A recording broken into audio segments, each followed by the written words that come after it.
was his First? first workplace in the area that he's now working everywhere.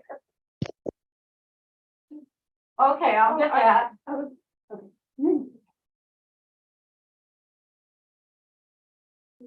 Okay.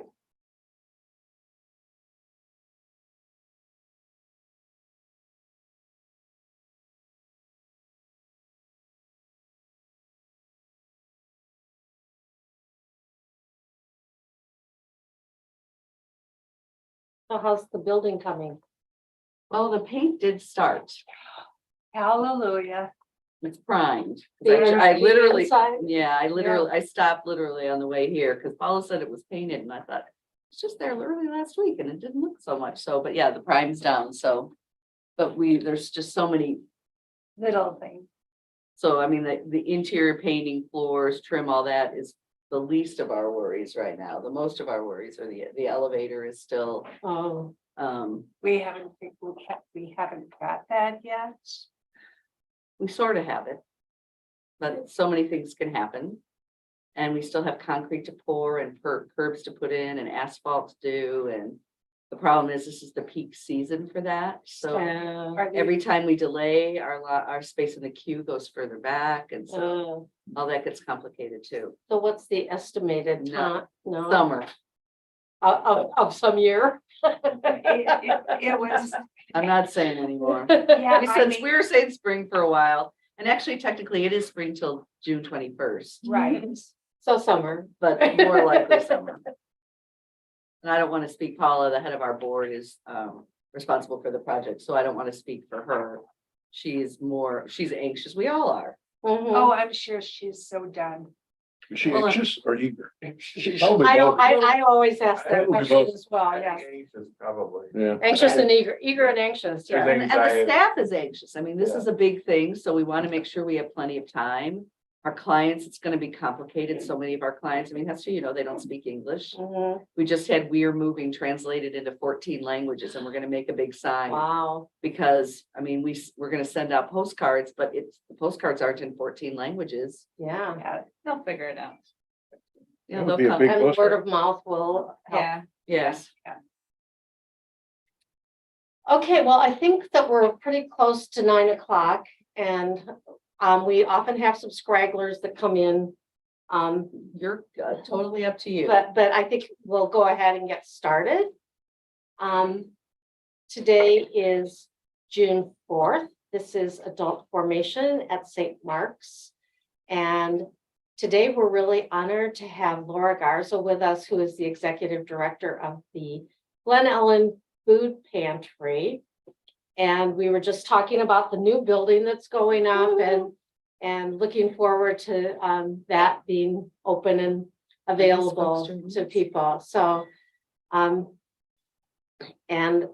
Edna will be joining us, I think, in a moment. So, so do we want to go around and introduce I'm ourselves? David Fletcher. You want to tell us anything about you, I live David? in Wheaton. I don't do anything. I'm out of work. After 40 years at Wheaton College. I'm out of work.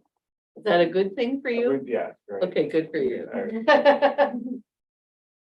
I'm Hester Burry. I have been a member here at St. Mark's for 4 years. And particularly interested in hearing what Laura has to say. I've known Laura for many years through my work at the Northern Illinois Food Bank and my volunteering at the Outreach House in Lombard. Right, so for those of you who might have missed that, Hester is very involved I with don't know what the good news looks similar like. organization in Lombard. Oh, no, I think everybody.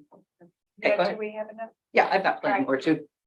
My name is Joyce Brawley, and I am the representative for the food pantry here at St. Mark's. And I am retired.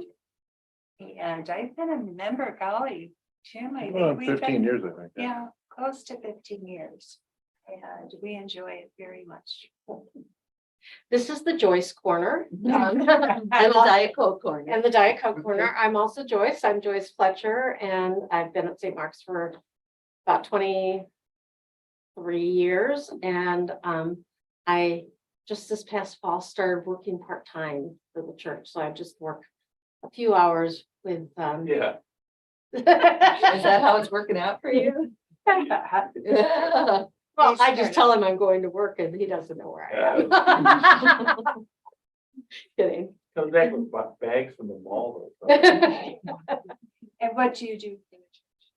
So my role is to coordinate the youth program, and also to coordinate the pastoral care ministry. And I also do a lot of the coordination of adult formation. I'm Laura Glaza with the Glen Ellen Food Pantry. I'm the executive director, where I've been in that role for almost 3 years. And I'll give you a deeper dive on the pantry when we come to the presentation part. So I'll pass it on, make sure everybody has, I think we're good with all of these. While you're doing that, I'm gonna put a few more out in case we have some late minute stragglers. Okay. So go ahead. I'm Edna Hetherington. I'm a parishioner here. And today my daughter is visiting me. I'm Helen Maury. I'm visiting from Seattle, Washington, Epiphany Parish in Seattle. Hi, Tim Frawley, parishioner here. Lindsay Paris Lopez, and my family and I have been here for about 9 years. Rebecca McCurdick, Kyle and I have been here for a couple months. Oh, welcome. I'm Kyle. You belong to her.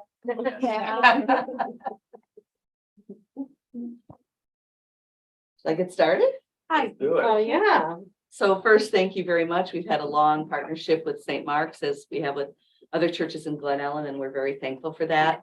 Just a little background on the Glen Ellen Food Pantry. We were founded by a youth group from from Grace Lutheran, mostly Glenbard West students, back in 1979. We were incorporated in 1983, officially as a nonprofit. And we've been at Grace since we were founded in 1979. We started in a closet. Kids decided there was a need in the community at the time. 70s was a big time for food banks and food pantries starting all over the country. It's kind of the hippie time, and everybody wanted to be involved and make a difference. And that tradition has continued. We were talking a little bit about, we've officially outgrown our space at Grace. They want to be able to do more things. And the tough thing for us is we share this space with the church, and the church has been very kind to us. But I'll give you an example. We have clients who would like to come to get food in the morning, but we sort in the morning in the same room where we serve clients. So we can't do two things at one time. So we serve clients in the afternoon. When we move, that space will have two different areas. We'll be able to separate them, and we'll be able to serve clients more often and hopefully in a more convenient manner. So people have asked about the status for the move. If you weren't here for part of that, the folks at Faith Lutheran, just a mile up the road, we did several years ago, our board did a research project to determine what the best next step for us was. Pastor can appreciate this because they've just gone through a big change at Outreach House. And we looked at things like buying land and building, renting a warehouse, all sorts of different options, very expensive, right? And so the folks at Faith Lutheran have had on their property for 100 years a parsonage, and they have given us for a small donation the parsonage. Again, it's 100 years old. One of our new board members, I love full circle. So one of our new board members was actually part of the youth group that founded us in Oh, wow. 1970. Oh, wow. And two of our volunteers, the Menzels, Craig and Ellen, lived in that house for a certain period of time. So it's really fortunate to be in a community where we have this rich tradition and this rich history. So we broke ground on the house 2 years ago, May 2020, May 2021. And it's been a long process, interrupted by COVID. COVID has done things like words that we didn't know that much about before, but supply chain issues, which probably no one knew before COVID, and now we all know it. So it's delayed things, and I'll give you an example of that. We have an elevator that we ordered long ago. When we took over the house, there was a garage. We took the garage down and built a 3-story warehouse because we need a lot of space to store food. And in order to accommodate getting food up and down, we kind of have to have an elevator. Stairs is not going to work for pallets of food. And so the elevator was ordered, but due to not only supply chain issues, but physical issues. So there were hurricanes in Florida. So all those apartments and hotels and buildings are being rebuilt. And so there's a shortage of elevators. So our elevator, we're in the queue, but it just keeps getting moved back as they're trying to fill all the orders. If you own stock in an elevator company in Otis, you're probably doing pretty well right now. And so what we're gonna be doing during the interim until the permanent elevator is we're gonna be putting in a temporary construction elevator so we can make sure we can get in as soon as possible. Grace needs the space and we need to get going and kind of figure the life after Grace out. So we have been, the target date for move has been elusive, if you will. And so now we're just saying summer. And so we might be coming back to you all for help. We're gonna need volunteers to help move. The more we move, more our volunteers move, the less we have to pay the mover. The mover's been very kind. Everybody's been very kind, I have to say. And so that's where we're at. In 2022, we served 8,000 of our neighbors who are at risk of hunger. We serve everybody in DuPage County, anybody who lives, works, or goes to school in DuPage County. And we have broadened it beyond just lives because we have students at COD who may live further away, but it's more convenient for them to come visit us during the day than to go to their local food pantry. We have folks who work in the area and it's just more convenient to stop by. So, and I would say that most pantries, I don't know what your experience is Outreach House, but most pantries have relaxed a lot of their requirements during COVID. Does it really matter? We're providing food and groceries to people who need it, and where they come from is not crucial. We do require DuPage County because that helps set our parameters a little bit. We distributed 836,000 pounds of food last year. Wow. That includes 200,000 pounds of fresh produce. A lot of that comes from donations. Every day we come to the pantry and there are bags of food. We have a most needed list on our website that we update every week, and people do read it. And they do, when we ask for, I think the theme this week is possibilities or pasta something. And people do, we try to come up with themes to make it more engaging. And so it's been very successful. We also pick up food, it's called Food Recovery. It's a partnership with the Northern Illinois Food Bank, where we are partners with a number of local grocery stores. At the end of the day or at the beginning of the next day, there's a lot of fresh produce and baked goods that can't be turned around quickly enough in the grocery store. And because we have people coming in every day, we have volunteers who go to the grocery stores first thing in the morning. They bring it back to that's one crew. So they go to the grocery stores, pick up the food, bring it back to the pantry. And we have a whole nother crew that sorts all the produce and the baked goods. We need to make sure everything, if it's not good enough for us, it's not good enough for our clients. So we try to reduce the amount of food that we discard, but we probably have to discard maybe 15% of the food, just not. Oh, at least. Yeah, just not what we want to make sure that our clients get something of high quality. And then we have another group of people who come in and help stock the shelves, make sure all canned goods are stocked. What a lot of people don't know about food pantries is they assume we're all cans, and we are a lot of cans, but as it turns out, cans are the least needed things by our clients. What they need are the produce that I already talked about, dairy, so we have milk and eggs, cheese, and they also need meat, which is so expensive right now. So we have meat, and we get that food from most of that from the Northern Illinois Food Bank, and then again from this food recovery program. We have almost 500 active volunteers. That means anybody who donated an hour last year. We have some who donated 300 hours. People like Joyce and our board members are there all the time helping us.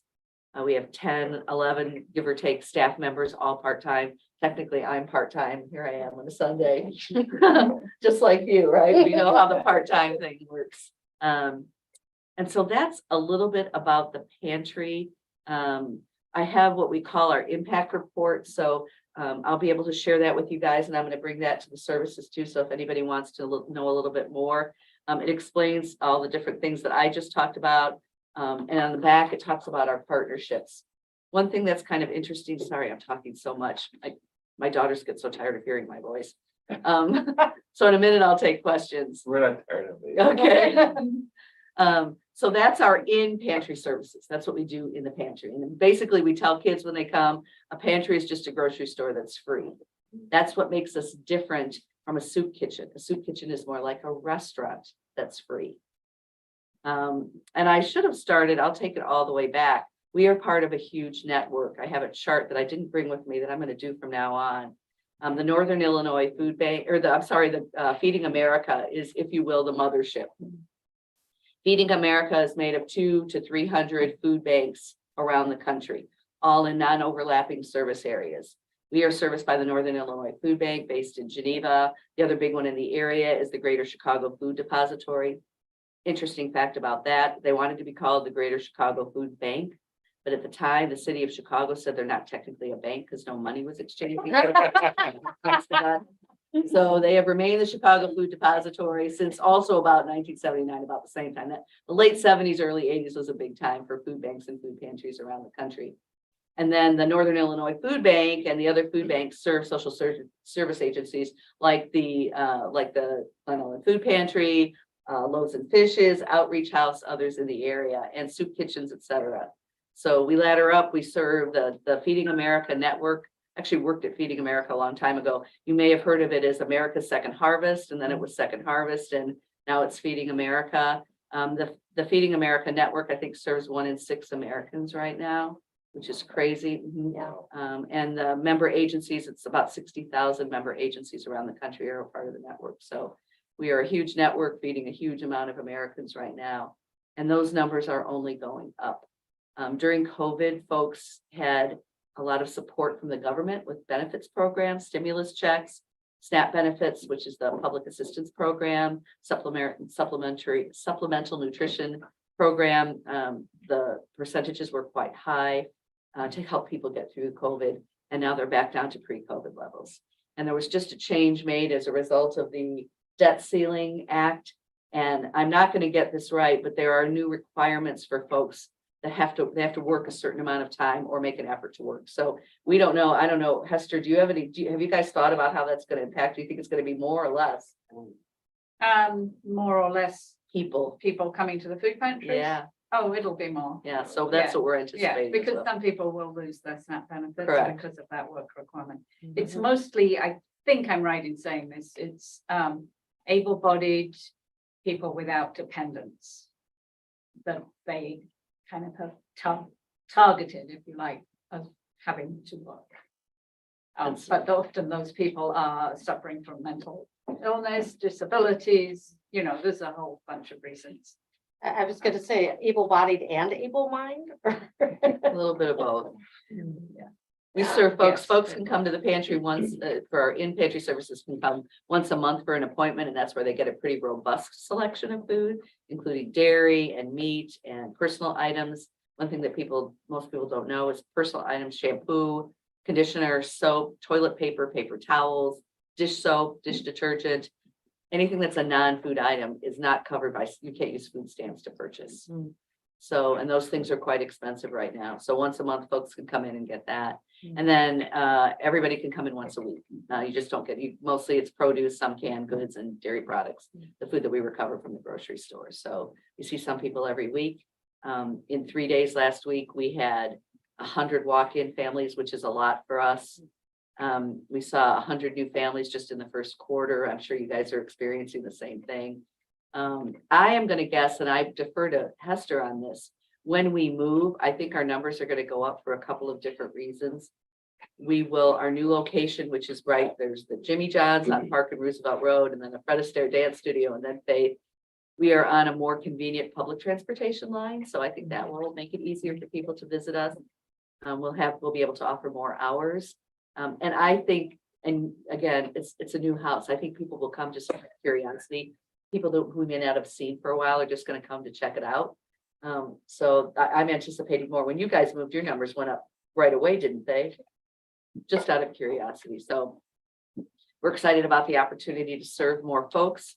So that talks about, and we talked about the food drive, which I'll mention now.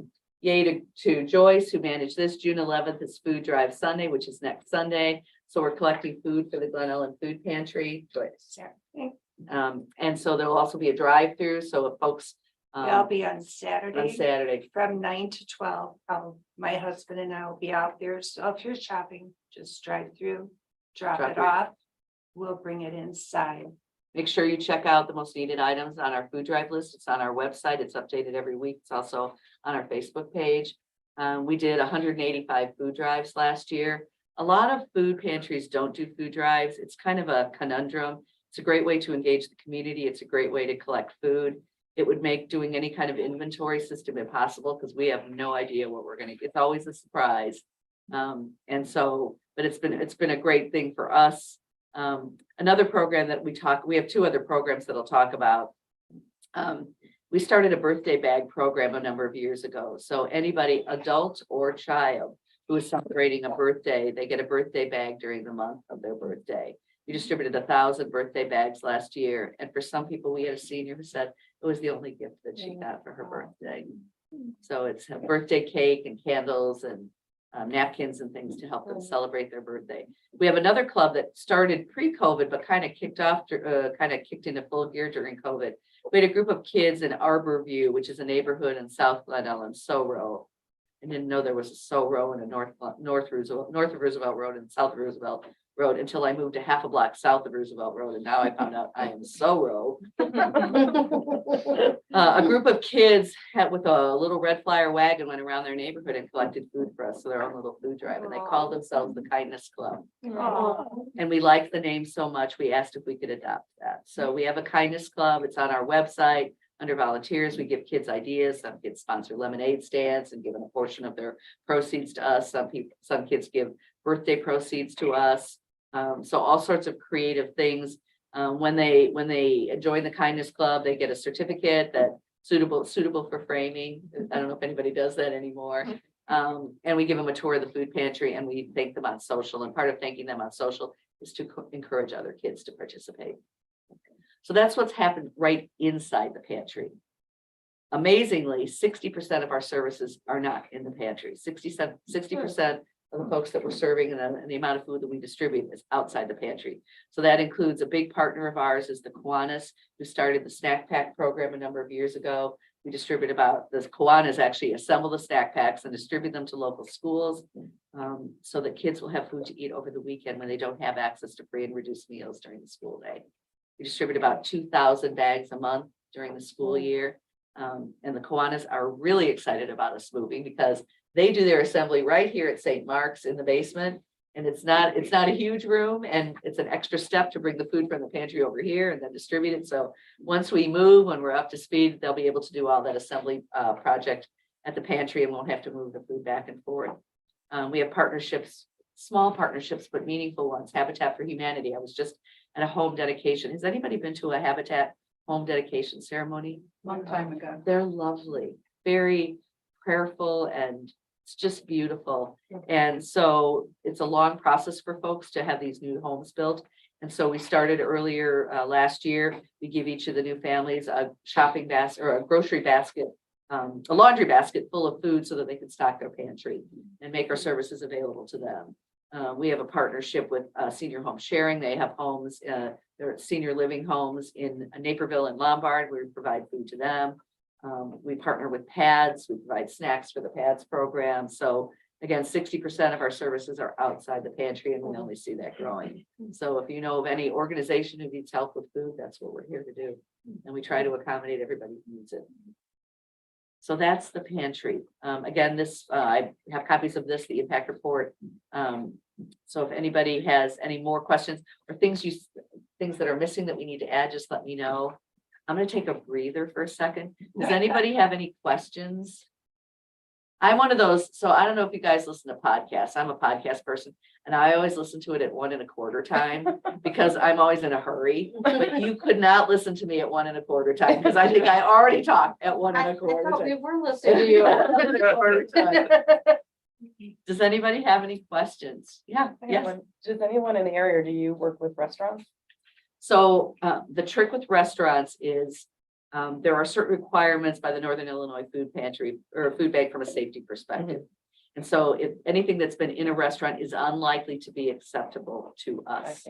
I wish it wasn't the case. We, however, have a lot of partnerships with restaurants who help us. Food and Wine did a couple of years ago, they did a promotion where 10% of all gift card sales in December were donated to the food pantry. Two Hound Red, just restaurants are very, very kind. Food to us. drives. Food drives, they do. Come in, Yeah. and they'll give you 10% off if you bring in cans of goods or whatever, and yeah, we've had quite a few of those. but the actual restaurants providing us food is very Yeah, I difficult, right? understand. Yeah, yeah. Esther, you gonna ask? Can you Go just, for it. I don't want to put you. Stump me, stump me. Things I think people might be interested in. No, I'm glad. Can you explain how people get the food? Is it pre-packed boxes? Do they get to come in and shop? And then you said there are appointments and not appointments. Can you explain that? Sure. So during COVID, we couldn't have people in the building. So we, like most food pantries and food banks even, did pre-packed boxes of food. We took our best guests, we put them in boxes and people drove through and we dropped a box in their car. That's not the most successful way to serve people. I know that some of our food ended up getting donated by clients to People's Resource Center. We would see the same cans going back and forth because it wasn't what they wanted. So we know research and common sense tells us that choice is the way to go. And so our clients come in and shop, and it's like a small grocery store. And there are some limits depending on how much we have of things. So there's some limits, but they shop like they would shop at a regular grocery store. And except it's free. really great the way they have it set up. You come in, you get your grocery cart. And someone normally walks with you. And you have your shelves just like at a grocery store. And the items on there are labeled. You could take 2, you could take 1, and so they know what to do. And so they have a choice whether they want pasta or rice. Yeah, it works out really good. And that means there's less waste, which was really what we want. Does that answer it, or do you need? And then, so they have to make an appointment for their monthly visit. For their monthly right? visit, they make an appointment, and and it's once a month because we don't have an unlimited amount of the more robust selection. They get in an appointment. So in an appointment, I mentioned they get meat, which mostly frozen, but I mean, we get turkey breasts, we get calls from ham companies. We've got 50 hams. Can you take them? And I will say what's great about the food pantry business, because we're a small business when you think about it. I worked at Allstate for a long time, and I promise you, Allstate and Progressive and State Farm never got in a room together and collaborated.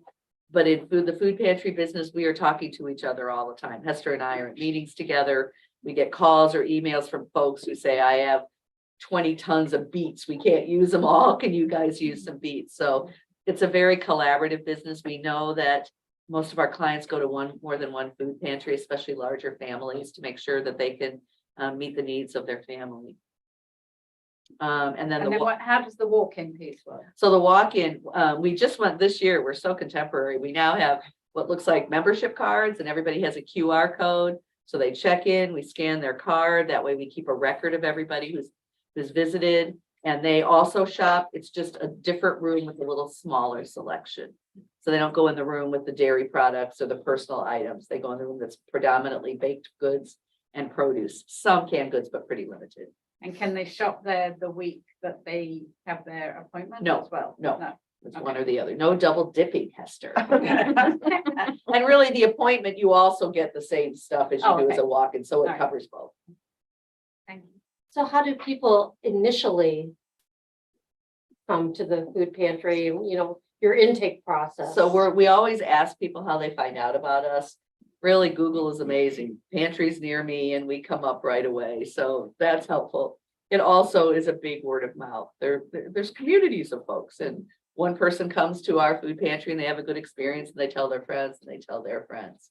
When they come, we enter them. We have an online database. We enter them into our system. We ask very few questions. We need basic information, their address. We need their birth date because we record ages of folks. We need to know how many children we serve because that comes up in grants. So a lot of the information we collect is for grant purposes. We attempt to collect ethnicity. That comes up more and more in grants. But we want to do it in a very dignified manner. So it's a pretty subtle request. We do not collect income information because we do not get money from the federal government. So it is not required for us to collect income information. We have 12 active board members right now, and the board members are actually the churches. All right, so naturally that is the big communication to the public too, is about the food pantry, and every week they're putting out our food list and telling what we need and everything. and the food drives that happen from the churches. And that's really helpful for the churches in Glen Ellen, but because we serve all of DuPage County, it's a concerted effort to make sure we get the word out beyond Glen Right. Ellen. We get, I mean, the Definitely. support from the Glen Ellen community has been fulfilling and amazing Amazing. forever and ever since 1979, but because we serve a broader community now, our costs, just like if you guys are going to the grocery store, you see the costs are going up.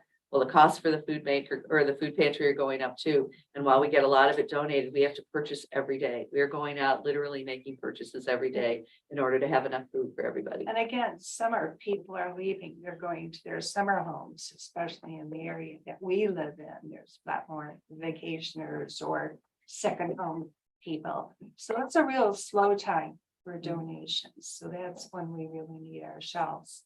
And it's a really high need time for families because kids are home. So they no longer have access to free and reduced meals during the week. So it's a really important time for us to help. So where do you purchase food? So some of the food that we get from the Northern Illinois Food Bank is free, depending on what they have. We have volunteers who go a couple of days a week to get produce. They have leftover produce, just like the grocery stores do, and we get food from them. Some of it is purchased from the Northern Illinois Food Bank at a drastically reduced rate. And then we have to go to Woodman's. Woodman's has been a great resource to us. Woodman's identified us. I don't know if anybody has been to Woodman's. It's like a grocery store on Super Drive. It's near Stratford Square.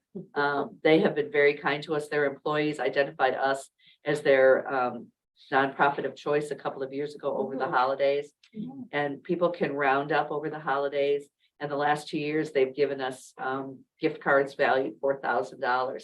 Now it's a win-win because then we go back to Woodman's to use those gift Yeah, cards. right. But it's a perfect situation for us. And Woodman's, honest, if you've never been to Woodman's, it's worth a visit. It's kind of like Costco, but just an amazing place. And they also sell gas, which is really cool. So we are very thankful for the grants we get. We just got a grant from a private foundation. $47,000 grant to help us pay for our elevator. It's turned out to be that much more expensive than we first thought. We just got a $8,000 grant for, we got these cool gadgets. I don't know if you've seen them yet. They have them at the Glen Ellen Public Library. They're called Translate Live. It's like an iPad that's on an easel. And on one side is one language and it comes out on the other side in whatever language you want. So if we're serving clients and I'm speaking English in one side, and they only speak Ukrainian, which has been happening a lot lately, it will automatically translate for them into Ukrainian. Very, very cool gadgets, not inexpensive. We got a grant for that. So we are very thankful for We this. did get it. We did get the grant. What is it called? It's called Translate Live. If you go to the Glen Ellen Library, just ask them to show it to you. It's fascinating. If you speak another language, just check it out. It's pretty cool. And it will help us a lot because we have a lot more and more of our clients are non-English speaking at all, more refugees, Ukraine. We had someone from the Congo the other day. I didn't know the language of Congo was French, so we had to make sure French was in the system. So it's been an interesting journey as times have changed.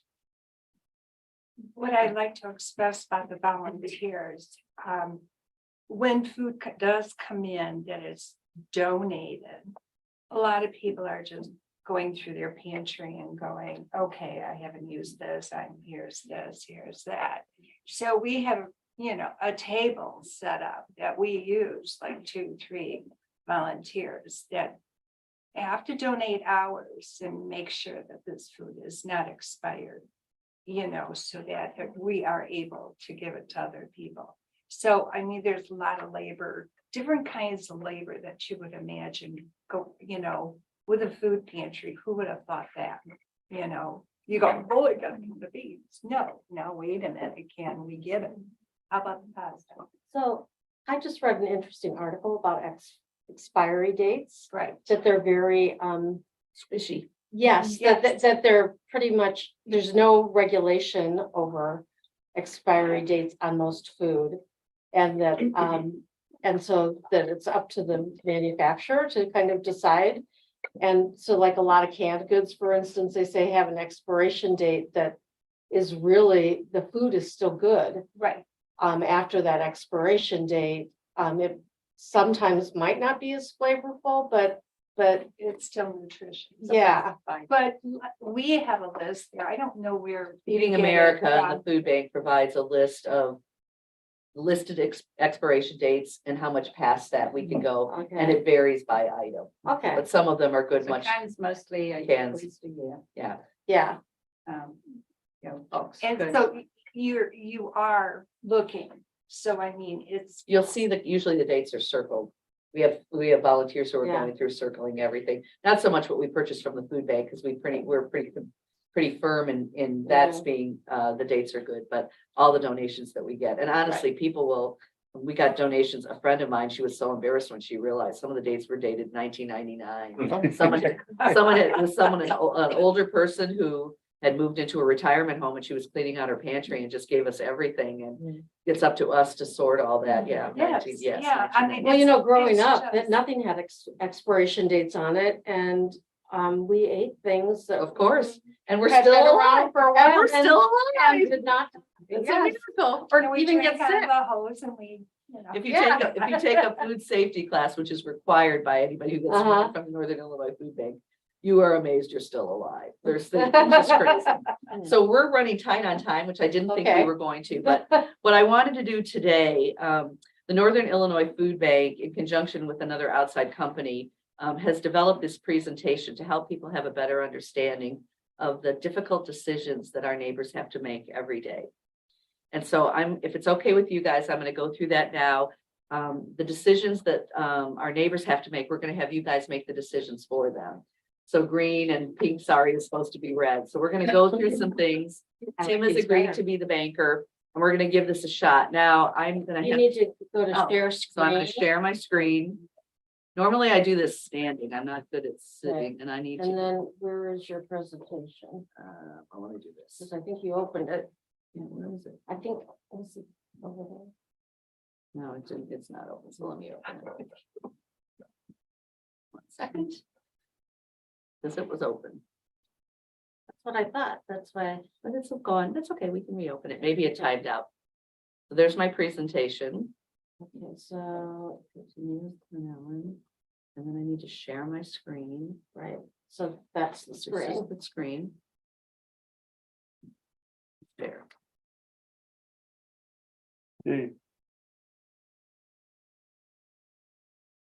Never had to do this approval process before, so we'll see what happens. There we go. There we go. Okay. I'm just gonna leave that there. I'm gonna leave everything as is because I'm reluctant to make any changes just in case something goes wrong. So Do we need writing utensils do at not. all? Okay. Tim does, but no one else does. So this is our journey. So before we begin, ALICE is the presentation.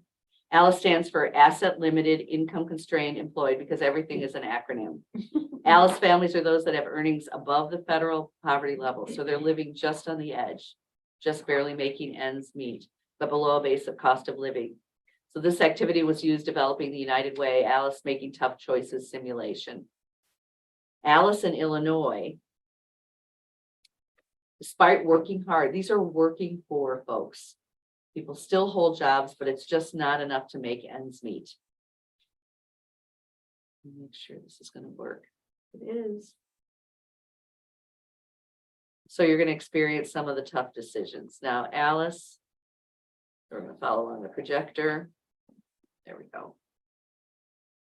And this takes us back to the beginning. So we're going to walk in ALICE's shoes. So we're going to talk about ALICE today. And I have this just to show you who ALICE is. She's a working mom with 3 kids, may have a dog. And we're going to make some decisions about what ALICE's life is. And that's going to determine how she's managing her money. Okay. So first we're going to choose ALICE's job.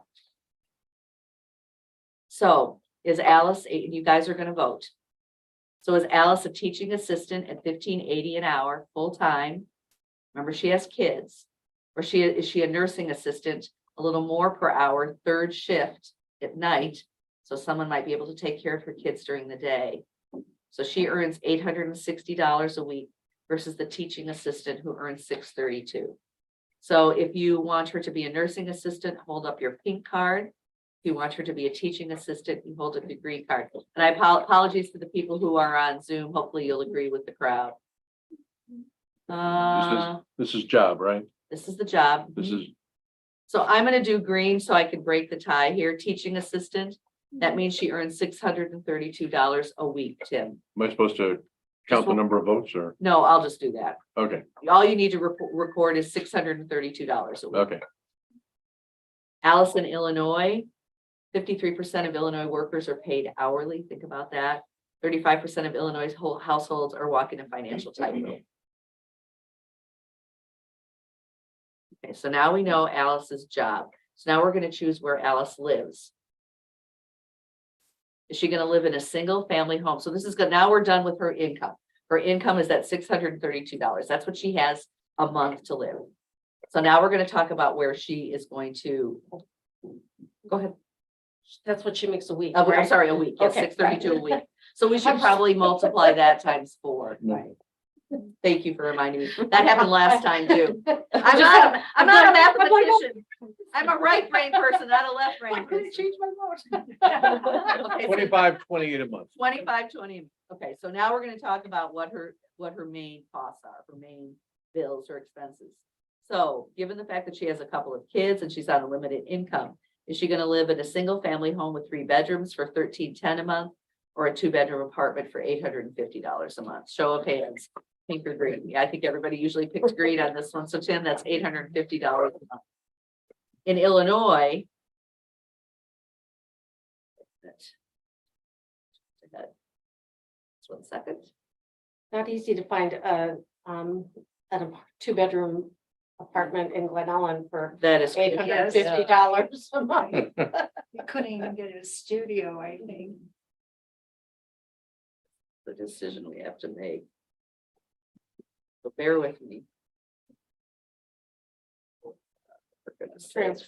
Transportation, bus or car. Yeah, that's what we're trying to get to. Mhm. There we go. But we need to get before that. Now we have to choose our form of transportation. So is she going to take a bus, $126 a month, or a car payment, insurance and gas at $826 a month? Now remember. Depends where she lives. That's I right. know. That's right. Exactly. I'm like, So for the purposes of this, let's say she lives in the suburbs. And most people in the suburbs can't walk to where they work. So, and public transportation is a little bit tricky in the suburbs too. So we're gonna do, what do we think? Okay, we're gonna, again, this is just an exercise to have a better understanding. So it looks like green. That is what most people do. Most of our clients do drive. It's Oh, I tricky. did the wrong one. Sorry. Oh, I great. did this one. Okay. What was the cost on that again? Go back, just. 800. let's see. Car is $826. $826. So now that's another expense. Childcare, she has 3 kids. So she has 2 choices here. An accredited center-based childcare, almost $2,000 a month. But it's a sure thing. Her job's a little tricky. Sometimes the hours change. Or family, friends, and neighbors. She has a big family. Most people choose this one. Well, but this kind of also goes back to what we chose for her job, because I chose her job as a teaching assistant for less money, thinking that she wouldn't need as much childcare. Now, she has the advantage, she's looking at the whole picture all at once. We're doing it in bits and pieces, Right. so bear with us as we go through. But these are decisions she has to make. She Right. has to make these decisions every day. So I think it looks like green, Tim, that's $612 a month. And that's probably to pay, if she's paying an aunt to help out, if she's going to an in-home situation where a neighbor brings kids into her house, maybe unlicensed. In Illinois, childcare accounts for nearly 25% of the household survival budget. Think about that. Almost, so oftentimes the single most expensive thing. Okay. So now Tim, can you are you able to add all that up and see where we're Not in at? my head, but I have a calculator. Okay, that's why we're counting on the calculator.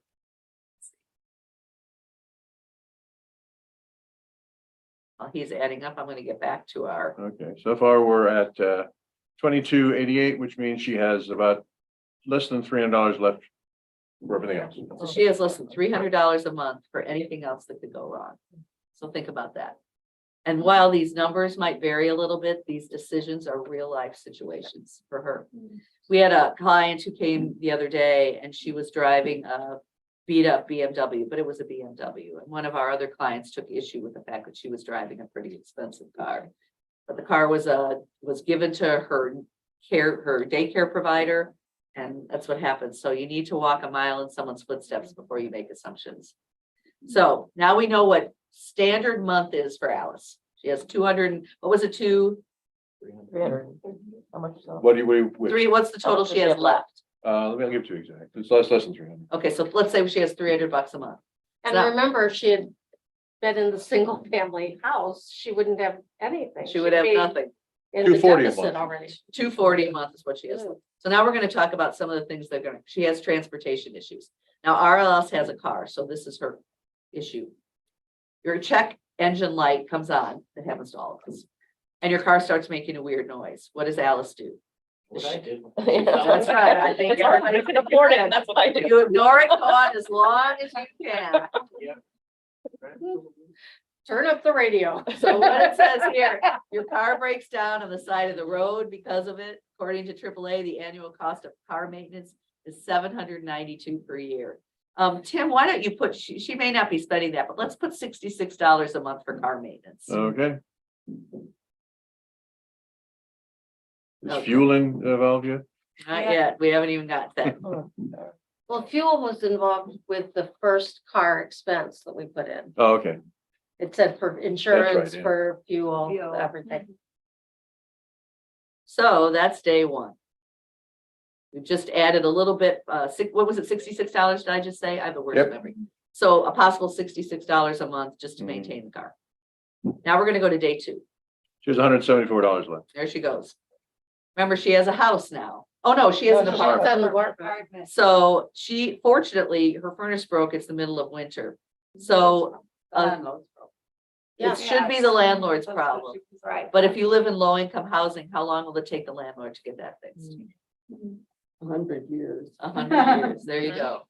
So she probably doesn't have to call for repairs, but I'm guessing she's probably gonna want to buy a couple space heaters, right?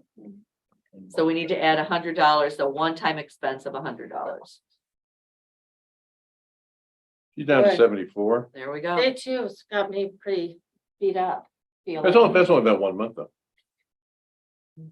So now we're to day three. Ugh. Yeah, aren't you nervous? This is very, mouse is a little bit touchy. Forgive me. Baby has a food allergy. Oh, gee. Yeah, so it's a tough time she's having. So that's day 7. We're just to day 3. Again, it clicked ahead. Well, we're gonna jump ahead here because I want to make sure we have enough time. So we're not even gonna get to all her expenses. Your baby, she has a baby, we talked about that, is diagnosed with an allergy and needs special infant formula. What are you gonna do? Pay for expensive formula or get less of the formula and water it down? Green. Yeah, it's a mix. How So could you? Why would? David chose that because he grew up on water instead of milk. And powdered milk, you know.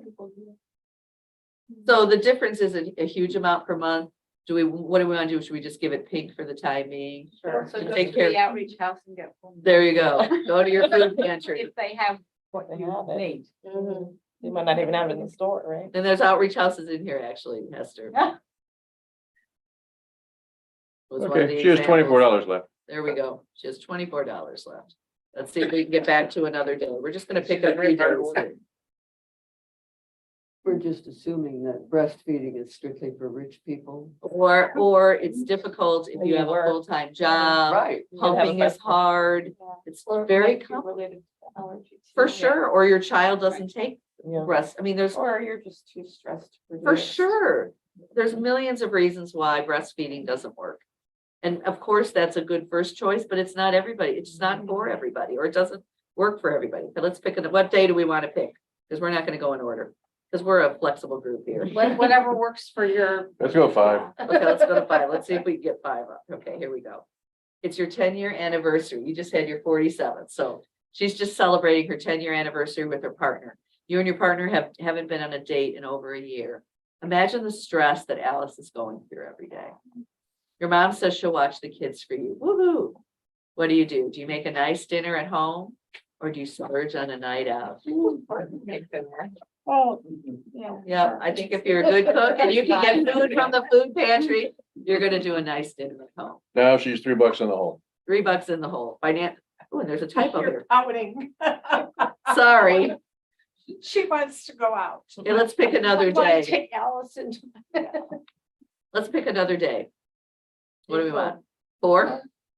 Esther, did you say 4? Yeah. This is one of my favorites.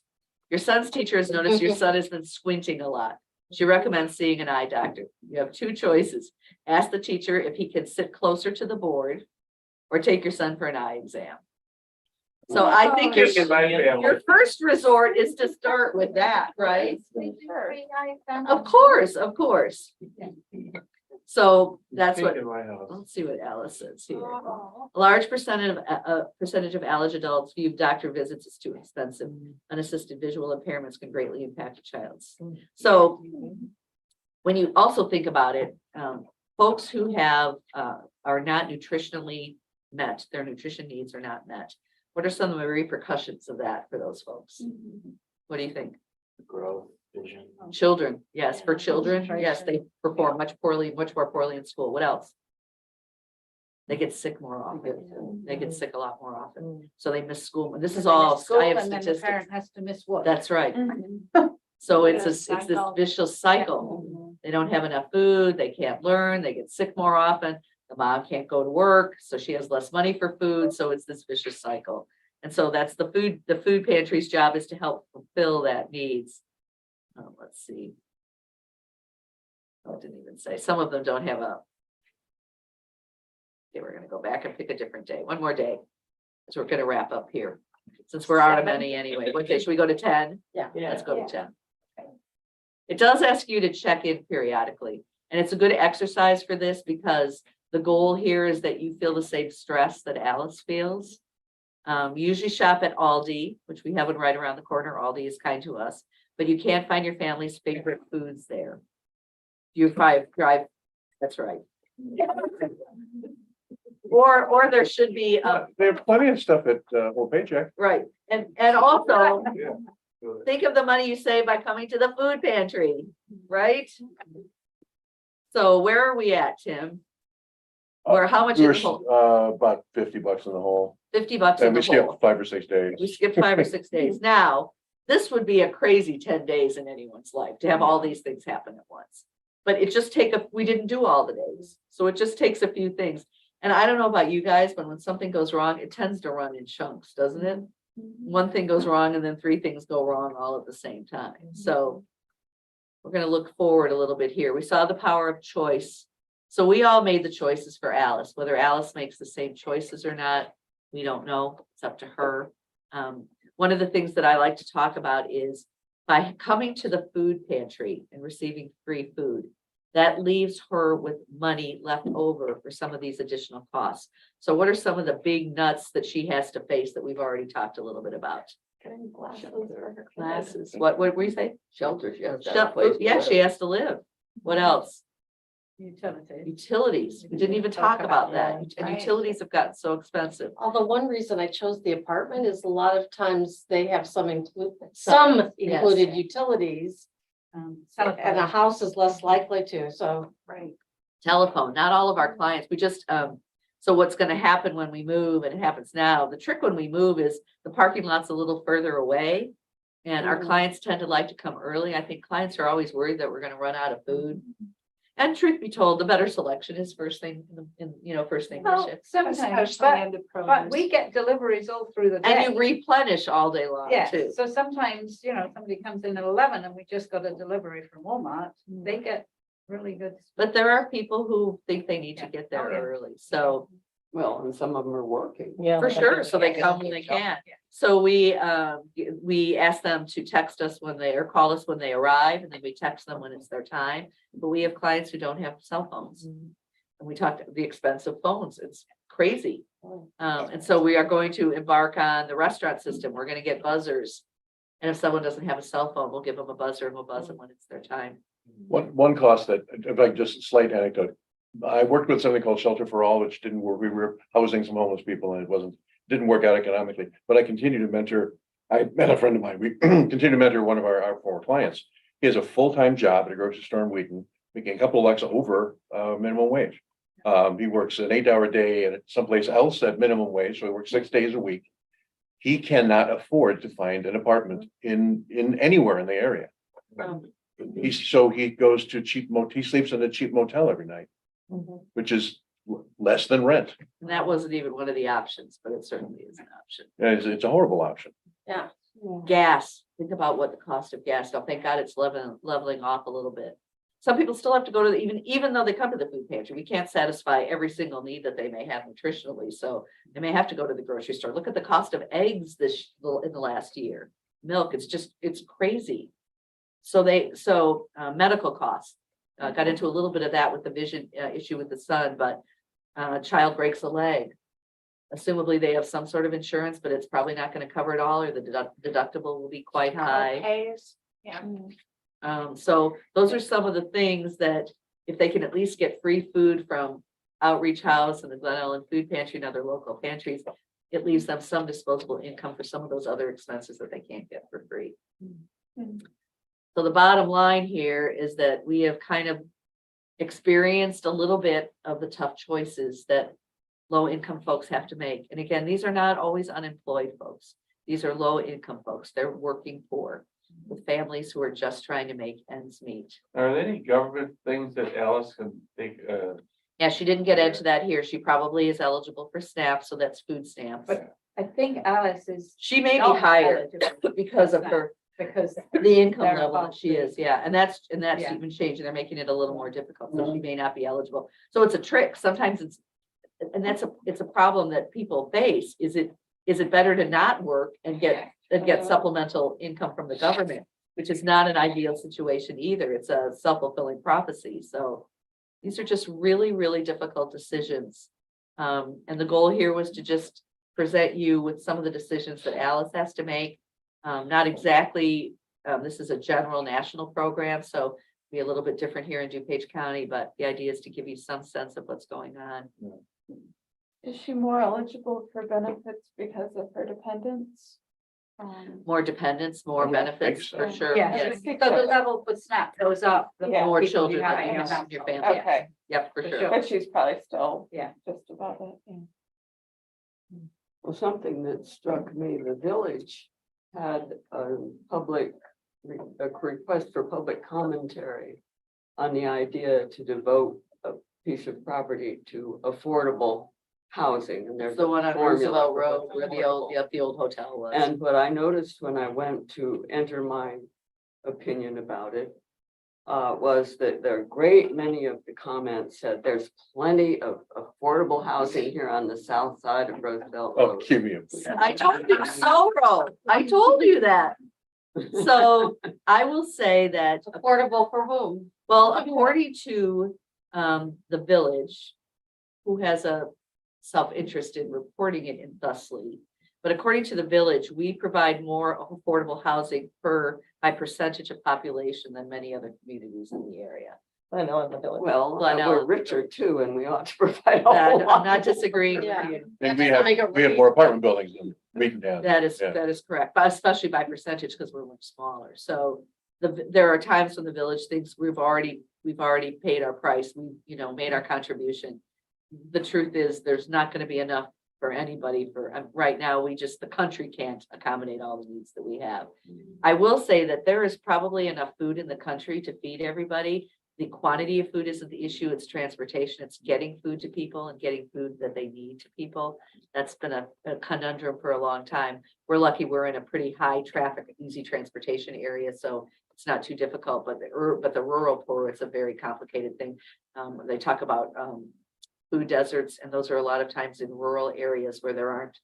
How many food pantries do we have in DuPage County? A dozen or more, and some are smaller, some of them are, yeah. And some of them are just in, I mean, we're on the larger side, but there's some that are just in church kitchens and church closets, so.